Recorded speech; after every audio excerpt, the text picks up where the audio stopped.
देश के सबसे बड़े पर्व में दिवाली और बिहार के सबसे बड़े पर्व छठ पूजा का आगमन हो गया है। आगमन का खुशी तो सब लोग को है, लेकिन कुछ लोग यहाँ पे है जिनसे हम जानेंगे कि आखिर दिवाली ये लोग कैसे मना रहे हैं। से जी, मेरा नाम सुभाष चंद्र बसु है। मैं टेट शिक्षक लोकतांत्रिक का प्रदेश अध्यक्ष हूं और हम अभी शिक्षक जुटे हुए मंथन करने के लिए अभी जिला शिक्षा कार्यालय गए थे अपनी मांगों को लेकर कि दिवाली जैसे पर्व पर वेतन नहीं मिलना। हम सभी शिक्षकों के चेहरे के जो लटके हुए मुरझाए हुए हैं और परिवार हमारा तो समझ ही सकते हैं कि सरकार केवल पेपर में बयानबाजी दे देती है कि पर्व पर 20 तारीख तक वेतन दे दिया जाएगा, लेकिन अभी तक आवंटन नहीं आया, जिसके कारण हम पूरे बिहार में जो शिक्षक हैं उनको वेतन नहीं मिला। तो आप समझ सकते हैं धनतेरस के लिए बाज़ारों में चहल पहल है और हम लोगों के ज़िंदगी में बहुत ही उदासियाँ हैं। आज धनतेरस का पर्व भी है। लोग साल भर में एक ऐसा दिन मनाते हैं जहाँ पे कुछ ना कुछ अच्छी चीज़ें खरीद के धनतेरस का पर्व को सफल बनाते हैं। उसके बाद दिवाली आती है, दिए जलाते हैं और सबसे बड़ी चीज़ होती है कि यहाँ पे बच्चों का मनोरंजन के लिए पटाखे, नए कपड़े खरीदने के लिए एक्स्ट्रा खर्चे काफ़ी होते हैं।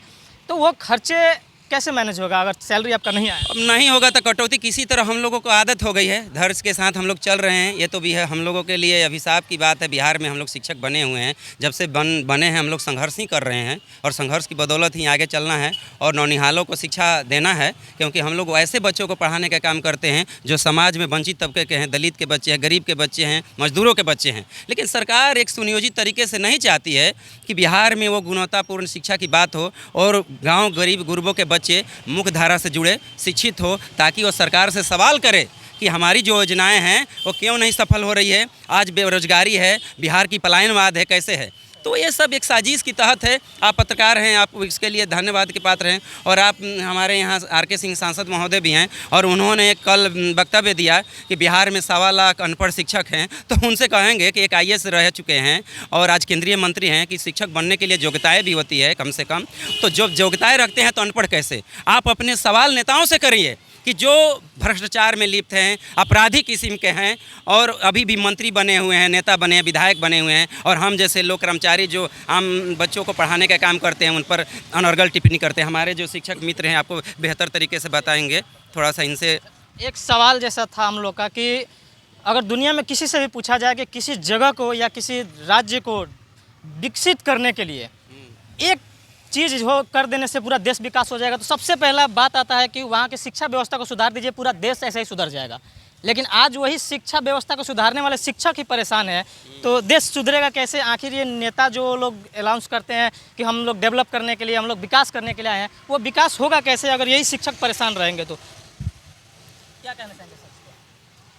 अब वैसे तो सारी बातें जो है समेकित रूप से इन्होंने कह दी हैं कि जितनी भी व्यवस्थाएं आपको लचर दिखती हैं, उन लचर व्यवस्थाओं के दिखने में सबसे बड़ा हाथ जो है वो विधिवेताओं और राजनेताओं का है।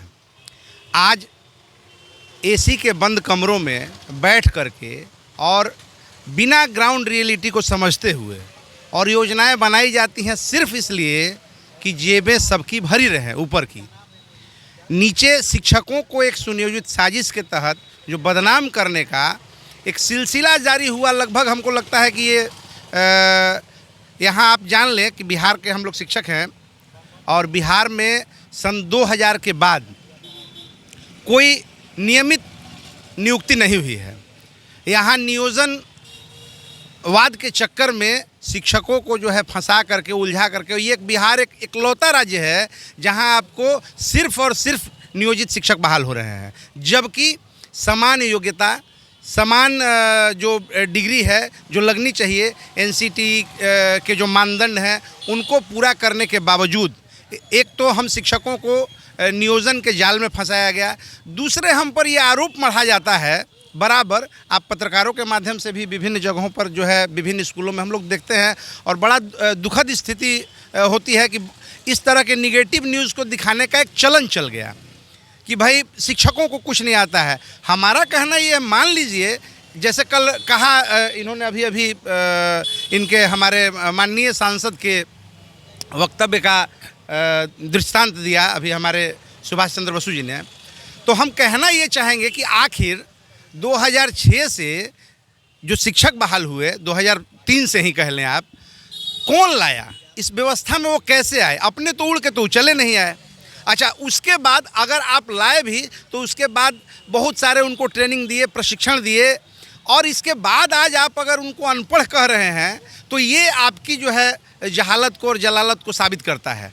आप कैसे कह रहे हैं साहब, आप यहाँ के जो है अच्छा, अगर आपको लगता है कि इस तरह की बात है तो इसके लिए क्या कदम आप उठा रहे हैं, कोई कदम जो है ना जनता को जानना चाहिए कि जनता के हमको ऐसे शिक्षकों को, ऐसे बच्चों को पढ़ाने के लिए दिया गया जिन बच्चों को देखने वाला कोई नहीं है।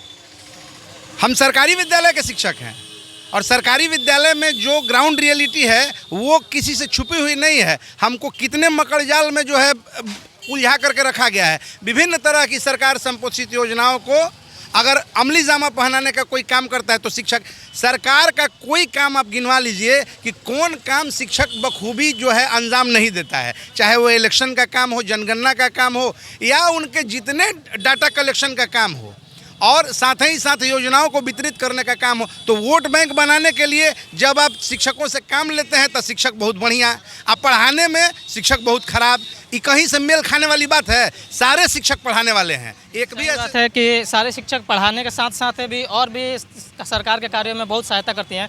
एक और शिक्षक है हमारे, काफ़ी दूर से आए हुए हैं, क्या नाम होगा सर? जी सर, मैं उमेश कुमार हूँ, मेरा नाम उमेश कुमार है। मैं अज्ञाव प्रखंड में कार्य करता हूँ। यहाँ प्रखंड में आपका टीचर है? जी, मैं लगातार अभी इन लोग सर के साथ में ही आए हुए हैं? जी, हमारी समस्याएं, जो भी समस्याएं थी सर के द्वारा आपको अवगत कराया गया है। और मैं तो यही कहना चाहूँगा कि इस प्रकाश के पर्व में हम लोग की जो दिवाली है फीकी रह गई, वेतन समय नहीं मिला। सरकार के द्वारा दिशा निर्देश आया कि 20 तारीख तक हम लोग का वेतन भुगतान हो जाएगा, लेकिन इस दिवाली में भी हम लोग का भुगतान नहीं आया। और मैं 60 किलोमीटर लगातार आता 60 किलोमीटर लगातार आता जाता। ये विकलांग होने के बावजूद भी लगातार पर डे 60 किलोमीटर? जी, मैं 8 साल से लगातार कार्य कर रहा हूँ। और 8 साल से लगातार 60 किलोमीटर की दूरी तय करके पर डे इनका आना जाना होता है। और शिक्षा के क्षेत्र में है ये खुद ही जानते होंगे कि इतना दूर आना जाना और फिर 8 घंटे पढ़ाना कितना मुश्किल चीज़ होता है। फिर भी आज ये दिवाली के मौके पर इन लोगों को वेतन नहीं मिला हुआ है। तो कुछ ऐसे भी सवाल आए हैं कि कुछ पत्रकार बंधु जो हैं वो स्कूल में जाते हैं, कुछ नेगेटिव थॉट्स जो होते हैं, नेगेटिव चीज़ों को ज़्यादा फोकस करते हैं और दिखाते हैं।